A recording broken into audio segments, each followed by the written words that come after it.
আমরা কিন্তু সুন্দরবনের ভিতরে একদম একটা ডেঞ্জারাস জোনে চলে এসেছি। ডেঞ্জারাস জোনে কি জন্য বলি, এখান থেকে কিন্তু বাঘ গেছে, এই কাকা দেখেছে। তো সেই এক্সপিরিয়েন্সটা কাকার কাছ থেকে একটু শুনি। হ্যাঁ বলেন। এই দেখেন কোন জায়গা? বাঘটা কিন্তু ওই ক্যানেল ওই পারতে পার হয়েছে।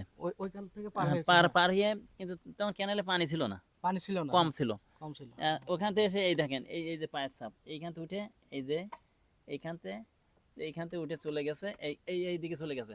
যে সামনে দেখেন ওই একটা আমি মাটি কেটে গর্ত পায়ের ছাপ তুলে নিয়ে আসি। নিয়েছেন আপনি, তাই হ্যাঁ, তো? আমি কটাতে নিয়ে ওই গেছিলাম। গর্ত রয়েছে, হ্যাঁ। গর্ত রয়েছে, ওই গর্ত মানে বাঘের পায়ের ছাপ হ্যাঁ, আমি বটিতে কেটে সুন্দর করে আমি নিয়ে গেছি কটাতে। হ্যাঁ। কিন্তু এই বাঘটা জানুয়ারি 2 তারিখই আমরা রিসেন্টলি মানে সম্প্রতি। 4-5 মিনিট আগে আর কি কেনতে ভাড়াইছে বাঘটা।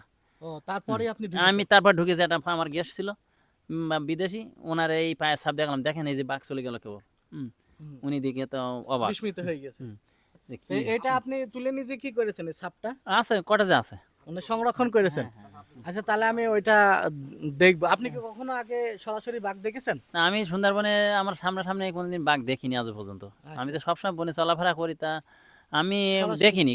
আমি আবার উপরওয়ালার কাছে প্রার্থনা করি যেন বাঘ যেন আমার সামনাসামনি কোনোদিন না হয় বনে, কেন? আমি না দেখি। কেন? কারণ তার ভয়ঙ্কর রূপ বা ভয়ঙ্কর চেহারা, তার মাথা চোখের যে দৃশ্য, হ্যাঁ। ও দেখলে মানুষ হতভম্ব হয়ে যাবে। ওরে বাবা, হুম। তাহলে তো এত বড় বিরাট। বিশাল বিরাট আপনি চেহারা। এতদিন কত বছর ধরে বনে চলাচল করছেন? আমি আমার বুদ্ধি জ্ঞান হয়ে দেখেন যাচ্ছে, আমার বয়স তো অনেক।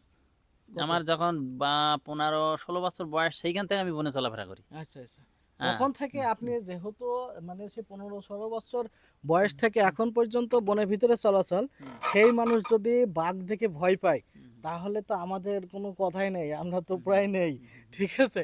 তা আসলে আমিও দোয়া করি কাকার সামনে যেন কখনো বাঘ না হ্যাঁ, পড়ে, আমি প্রার্থনা ভালো করি। থাকে সব সময়, হুম, এই দোয়াই করি। তো কাকা আসলে গোলকানন রিসোর্টের ওনার, হ্যাঁ? কাকার কাছে কিন্তু আপনারা আসলে এই সার্ভিসগুলো পাবেন। আপনারা যদি বনের ভিতরে এমনভাবে ঘুরতে চান, অবশ্যই কাকার সাথে যোগাযোগ করে আসবেন। আমি কমেন্ট বক্সে নাম্বার দিয়ে দেবো, গোলকানন ইকো রিসোর্ট। আপনি সুন্দরবনে এসে সুন্দরভাবে ঘুরতে চাইলে অবশ্যই কাকার শরণাপন্ন হওয়া লাগবে। আমি কিন্তু এই দিয়ে 2 বার আসছি এখানে। এর আগের বার গেছিলাম হোলার খালে, এবার এসেছি ঠাকুর খালে। এই খালের ভিতর ঘুরছি।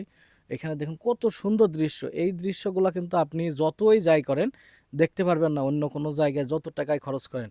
অবশ্যই কিন্তু এই কাকার সাথে যোগাযোগ করলে আপনারা এই দৃশ্যগুলো দেখতে পারবেন। তো ভালো থাকবেন।